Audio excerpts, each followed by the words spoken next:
Olá a todos e todas. Aqui é Antônio Ricardo Teixeira, psicólogo clínico, supervisor de EMDR. Eu estou gravando essa apresentação para o 8º Congresso Brasileiro de EMDR, que está acontecendo agora em Foz do Iguaçu, no ano de 2025. Infelizmente, eu não pude estar presente, era para eu estar aí com vocês, mas fatores adversos me impediram.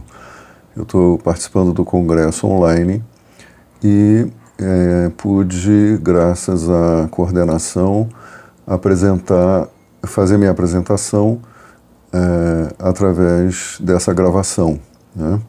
O tema que eu quero apresentar para vocês é o amor na clínica e o ego no pós-trauma. Primeiro, eu gostaria de esclarecer que essa fala minha, essa apresentação, não visa trazer contribuições necessariamente técnicas, mas sim uma espécie de reflexão e a possibilidade de que tenhamos alguns critérios para refletir sobre o amor na clínica, né? E o cenário com o qual nós trabalhamos, né? Essa, então, não é uma apresentação estritamente técnica. Primeiro eu gostaria de falar sobre quem são nossos pacientes. Nossos pacientes são pessoas que passaram por traumas, né? Parece bastante óbvio isso. Mas traumas têm uma categoria muito variada. Os traumas podem começar na vida intrauterina, afetando de modo decisivo o desenvolvimento da personalidade. Estresse intrauterino pode provocar alterações significativas no funcionamento do corpo e no desenvolvimento da criança. Então, são chamados traumas perinatais, né? Intrauterinos, do nascimento, propriamente dito, e do primeiro ano de vida, né? Existe também o choque traumático.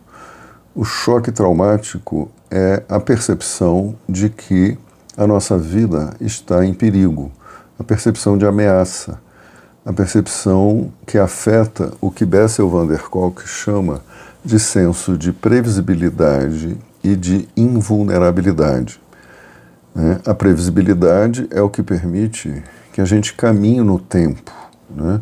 Que a gente ande para frente, que a gente se desloque. E a invulnerabilidade é uma percepção de segurança. O eixo da segurança é o eixo que geralmente se vê mais abalado por conta dos traumas. A segurança abalada afeta de forma muito intensa aquilo que é a condição básica para que o desenvolvimento aconteça. Então, quando a gente tem um paciente que foi diagnosticado com TEPT, transtorno de estresse pós-traumático, nós vamos examinar aqueles critérios, né? A pessoa tem pesadelos, flashbacks, ela está hipervigilante, ela está com a concentração e a memória afetada, né? Ela tem uma dificuldade de se mover no mundo e se sente, ou desenvolveu a defesa evitativa, né? São as principais características quando a gente tem um paciente com TEPT. Isso quer dizer que a pessoa passou por algum choque, né? Esse choque pode ter acontecido há pouco tempo, pode ter acontecido porque a pessoa vive numa zona de guerra, pode ter acontecido porque ela viveu uma catástrofe, pode ter acontecido porque ela sofreu uma perda repentina, ela teve algum tipo de choque, né? E desenvolveu sintomas a partir daí. Isso abalou esse senso de previsibilidade, esse senso de invulnerabilidade e alterou a fisiologia, né? Nós sabemos que o TEPT traz muitas mudanças no corpo, Então a gente perde a percepção de bem-estar. Do ponto de vista neurofisiológico, a produção dos como eu estava dizendo, a produção dos neurotransmissores que tem relação com o bem-estar, como ocitocina, serotonina, né, as aminas em geral, ela se vê alterada. Então, a pessoa fica mais adrenérgica, a pessoa fica mais dopaminérgica, né? Pode ficar mais letárgica, depende muito do contexto de cada um, né? Então, além do choque traumático, né, a gente pode encontrar, e isso vai depender de uma leitura diagnóstica, a gente pode encontrar bastante informação sobre a história do paciente que nos dê critérios para o trauma de desenvolvimento. Os traumas de desenvolvimento são aqueles que acabam determinando certos traços de personalidade, né? Uma pessoa muito obsessiva, por exemplo, uma pessoa perfeccionista, uma pessoa muito exigente, uma pessoa presa na dinâmica do certo e do errado, do bom e do mal, né? Ou uma pessoa insegura em relação a emitir suas opiniões, uma pessoa insegura em relação às suas necessidades, uma pessoa insegura em relação aos seus desejos, uma pessoa que carrega muita falta de percepção de autoestima e de alto valor. Isso pode ter isso pode ser efeito de traumas que aconteceram durante o desenvolvimento, né? Então, pode ter tido pais punitivos, ou pode ter sofrido de abandono, pode ter sofrido experiências de agressão, abuso, etc., né? Todas essas categorias, a maioria de nós já estudou bastante, ou pode ainda encontrar mais informação, né? Alguns chamam isso de trauma complexo, né? Como um somatório de memórias traumáticas. Mas o trauma complexo pode ser entendido como um trauma que fixou no desenvolvimento em alguns momentos específicos, e o desenvolvimento é sempre uma fase em que há o nascimento de novas funções, de novas possibilidades, né? Quando uma criança de 5, 6 anos começa a emitir opiniões, as opiniões podem não estar muito bem fundamentadas na realidade, mas ela está começando a manifestar a construção de uma visão própria de mundo e uma percepção de si mesma. Se ela for ridicularizada, se ela for agredida, né, se ela for desqualificada, ela pode desenvolver uma insegurança muito grande e construir uma visão de mundo que é do outro, que não é própria. Ela não consegue perceber que ela tem direitos a pensar por si própria, né? Isso tem muito a ver com as formações de grupo, as questões de pertencimento, as questões de identidade, né? Os traumas de desenvolvimento estão por trás de muitas confusões nos relacionamentos, né? Então, o que está abalado aí? É o eixo da segurança, né? A gente estuda o apego, né? As formações de apego, esses apegos inseguros, né? Onde se encontram memórias muito difíceis e dolorosas nos pacientes, e a necessidade de que o eu, o ego, né? Eu vou chamar de ego aqui, né? Se dê um jeito de se salvar de coisas tão difíceis, né? Então, o que está em jogo aí é a sobrevivência, é a segurança, né? A segurança, a sobrevivência, que se confunde com a autoimagem, o que a pessoa quer pensar de si mesma, né? Então, quando uma pessoa assim chega no nosso consultório, nós começamos a trabalhar com essas memórias, começamos a reprocessá-las, e nós geralmente trazemos um certo alívio para esse sistema, né? A relação que a pessoa tem com ela mesma começa a ficar mais fácil. E aí é a hora de pensar para onde a pessoa está indo, né? O que ela está estabelecendo. Eu já vi pessoas ficarem mais confusas com relação a quem elas são, depois de reprocessarem memórias traumáticas. E por que dessa confusão? Porque o ego está muito mais preso a valores sobre a vida que não refletem uma percepção amorosa e positiva sobre si mesmo e sobre os relacionamentos e sobre o outro, né? Então, aí começa a minha questão aqui, né? Que é, primeiro, falar do amor, né? E a minha dúvida, a minha insegurança em relação a falar desse tema é como falar de amor sem se tornar piegas, né? Como falar de amor sem ser banal, sem ser, vamos dizer assim, pueril e tosco com relação ao que talvez seja a questão mais fundamental da nossa existência, né? Se a gente se pergunta honestamente, eu vivo uma vida de amor, né? Minha vida é movida pelo amor. Quando eu estou nos meus traumas, quando eu estou nas minhas questões de incertezas e inseguranças, o eu está lutando pela sobrevivência. Ele está lutando para se salvar, né?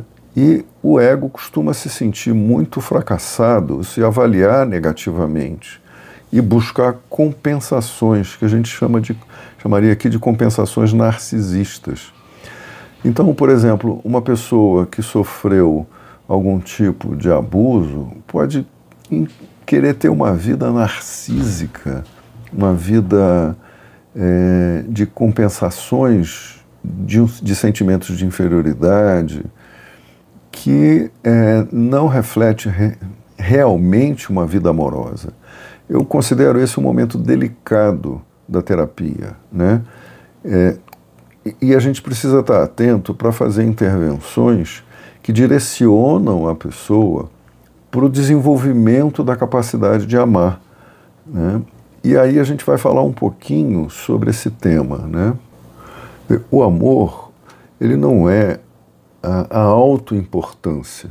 O amor não é aquilo que alimenta o ego na sua grandeza, né? Se há alguma dúvida em relação à sua importância, né, o que há é uma questão narcísica, o que há é uma ferida sendo compensada, né?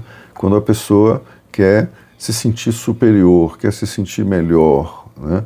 Isso às vezes aponta para que a pessoa tenha que conquistar mais posições de importância, tem que ser mais famosa, tem que ser mais rica, ou tenha que ter mais amigos e mais pessoas admirando, né? Isso fala de uma questão que é a incerteza do ego em relação ao seu próprio valor. Então, o amor não vem do ego e nem do que a pessoa pensa de si mesmo, né? O amor é anterior. O amor aparece exatamente quando não tem mais ninguém querendo nada, né? Não tem mais nenhum eu querendo se locupletar com a experiência. Dessensibilizar os traumas, né, curar, ressignificar todas as partes ou todos os estados de ego, né, desbloqueiam aquilo que não se desenvolveu ainda o suficiente, que é a capacidade de amar, né? Amar sem culpa e viver uma vida baseada no seu poder pessoal, né? Na sua potência. Então, é um momento em que talvez a gente precise perguntar para os pacientes, isso aí cada um tem que ter seus critérios, né? O que é viver uma vida de amor para você, né? O que é que prevalece quando você está vivendo uma vida amorosa? Na maioria das vezes, quando eu faço essa pergunta, aparece muito o que a pessoa espera receber do outro, né? Se sentir amada ou amado, né? Se sentir importante para alguém, se sentir valioso.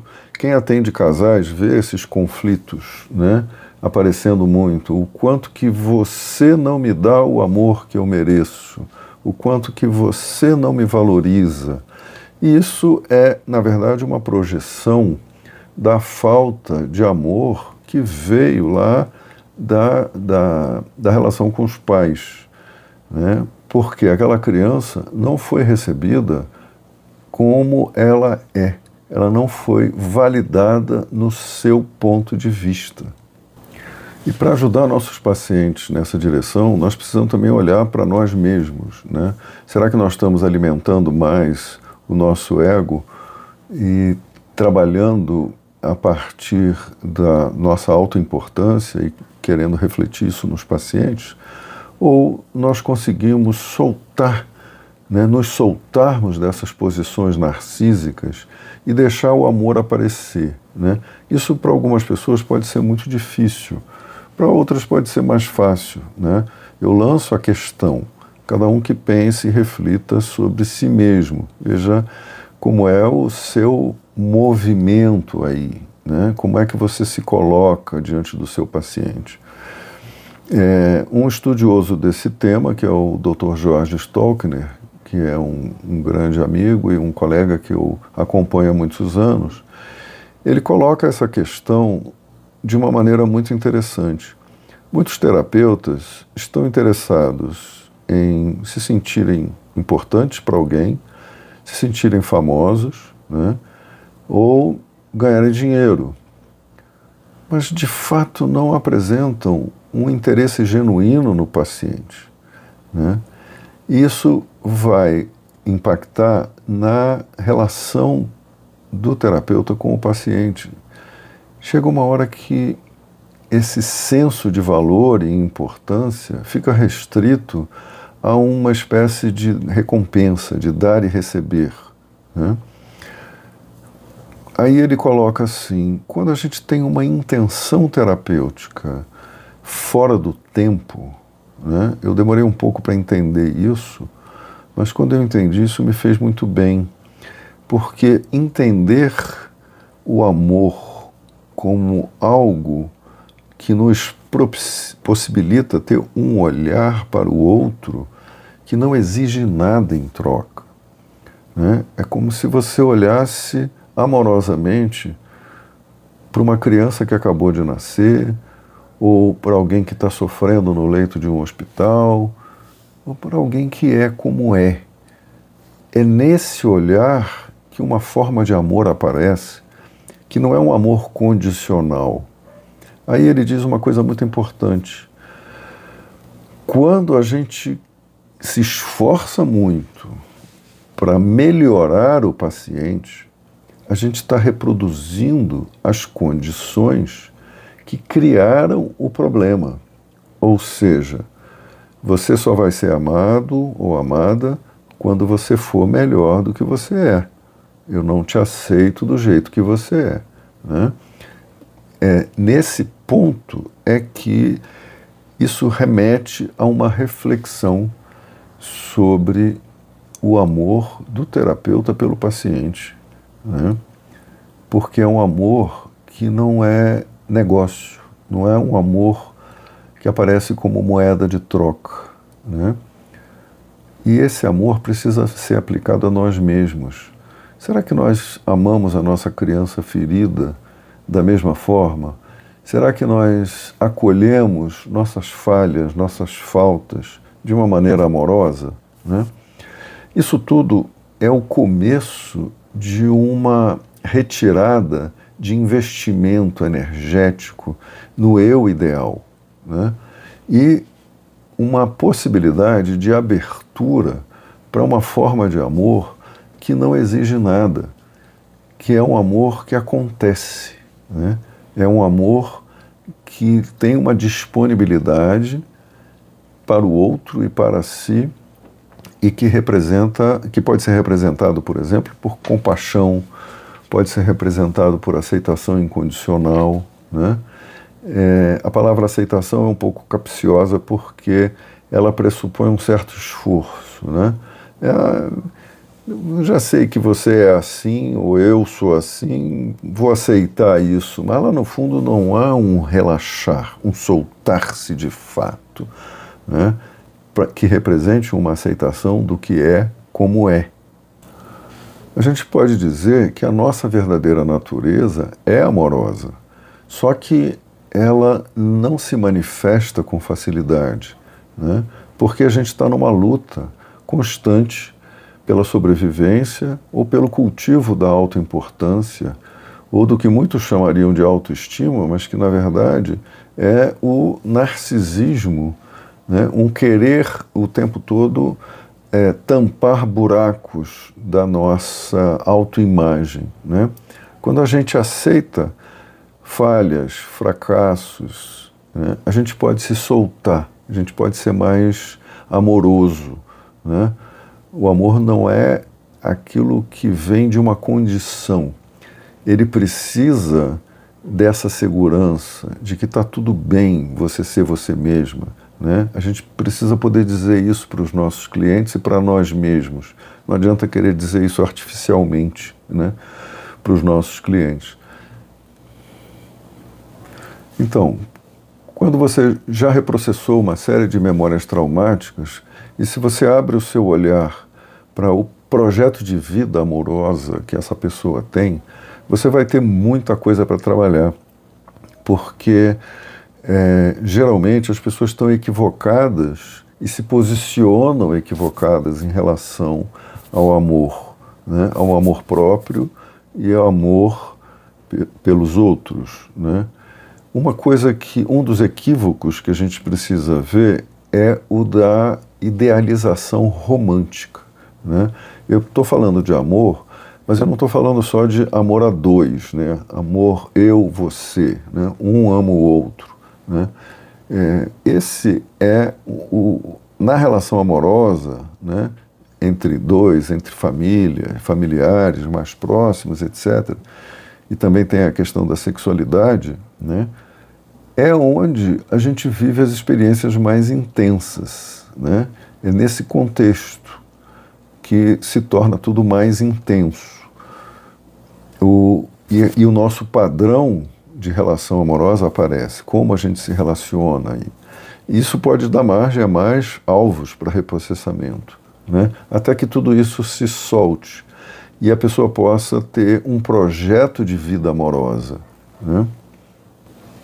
O meu tempo está acabando e eu vou terminar dizendo que há possibilidades de, quando as principais memórias traumáticas e a pessoa se solta mais do eixo da segurança, né, e ela se relaxa, há a possibilidade de trabalhar o desenvolvimento da capacidade de amar. Hoje a gente não vai ter tempo de entrar nesse tema, né? Mas é possível se desenvolver. Existem técnicas específicas para isso, técnicas que mobilizam mais a energia do corpo, trabalham a energia do coração, né? São técnicas que vêm ou de tradições ou de práticas de terapia corporal e que ajudam muito ao desenvolvimento da capacidade de amar, né? Infelizmente eu não vou estar aí para responder perguntas, mas queria dizer que esse é um tema muito valioso, muito caro para mim, né? E que permite que a gente pense na direção do tratamento, né? A gente recupera uma certa funcionalidade para as pessoas traumatizadas. Eu sei que tem casos muito difíceis, né? E que levam anos de terapia. Mas, em algum momento, a gente precisa abrir espaço para que haja desenvolvimento da capacidade de amar e que diminuir ao máximo os conflitos em relação a isso, né? Amor não tem nada a ver com autoimportância, né? Amor não tem nada a ver com ser melhor que os outros. Amor não tem nada a ver com as exigências que o ego faz para si, né? Eu te amo se você me der isso ou aquilo, né? O amor está em outro eixo, está no eixo de uma aceitação, tanto de si quanto dos outros, de forma natural, né? Uma aceitação autêntica. E o amor exige verdade, né? Exige sinceridade. Bom, meu tempo acabou, vamos ficar por aqui. Um grande abraço para todos.